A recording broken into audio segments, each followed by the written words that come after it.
Magandang gabi mga kapuso. Ako po ang inyong Kuya Kim na magbibigay sa inyo ng trivia sa likod ng mga trending na balita. Binisita na ba ang lahat ng libu-libong gamo-gamo? Bakit kaya muling dumagsa o nag-swarm ang mga insektong ito? Isa raw itong senyales?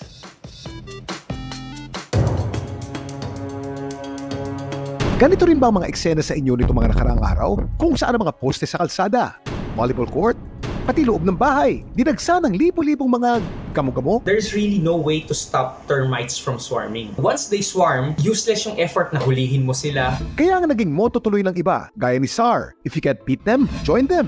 Nang mag-swarm o dagsain kasi ng mga gamo-gamo kanilang bahay sa Oton sa Iloilo, sa halip na bugawin, si SAR nagpa-video selfie kasama ang kanyang mga bisita. Time kasi sata, nung pasok ko ng bahay, nabigla ako. Kaya estimate ko lang libo, naisip ko na punan ko ng video, baka ito magbayaran na. Pero bakit kaya muling nag-swarm ang mga gamo-gamo sa iba't ibang bahagi ng bansa? Kuya Kim, bakit naakit sa ilaw ang mga gamo-gamo? Kuya Kim, ano na? Ang mga namataang nagliliparang insekto, nakasanayan na nating tawaging gamo-gamo na siyang tawag din sa mga moth. Pero ang mga gamo-gamong nasa video, hindi mga moth kundi mga winged termite, mga anay na may pakpak. Itong mga termite alates or swarmers ay pinapakawalan ng mga colony para mag-reproduce. Lumilipad sila para maghanap ng kamate. Kapag may nahanap silang kamate, sila ay maghahanap ng lupa para mag-establish ng bagong colony. Wala pa ngayong pag-aaral na maaari magpaliwanag kung bakit naakit ang mga gamo-gamo sa liwanag. Pero ayon sa mga entomologist o ekspertong nag-aaral ng mga insekto, may dalawang posibleng rason kung bakit nila ginagawa ito.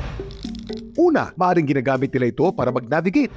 Pangalawa, ginagamit nila ito bilang safety signal kapag merong predators.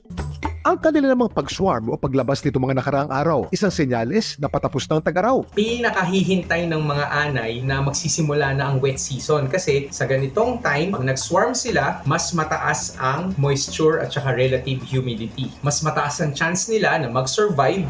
Paano naman kaya diniskartihan ni SAR ang mga nag-swarm na gamo-gamo sa kanilang bahay? Pinatay yung ilaw, saka pinatay yung kabila. Bumalik pa sila, sir, after no? Hindi na.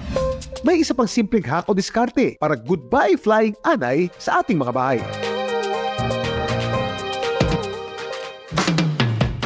Maliban sa pagpatay sa source of light, isa sa mga paraan para bugawin ang mga nagliliparang gamo-gamo, ang light bulb and mirror trick. Maglagay lamang ng batyang may tubig sa ilalim ng bumbilya kung saan sila lumilipad. Ang mga gamo-gamo ma-attract sa reflection ng bumbilya sa tubig at sila'y malulunod. Samantala, para malaman ng trivia sa likod ng viral na balita, i-tweet o i-comment lang, #Kuya Kim, ano na? Laging tandaan, kimportante ang may alam. Ako po si Kuya Kim at sagot ko kayo 24 oras.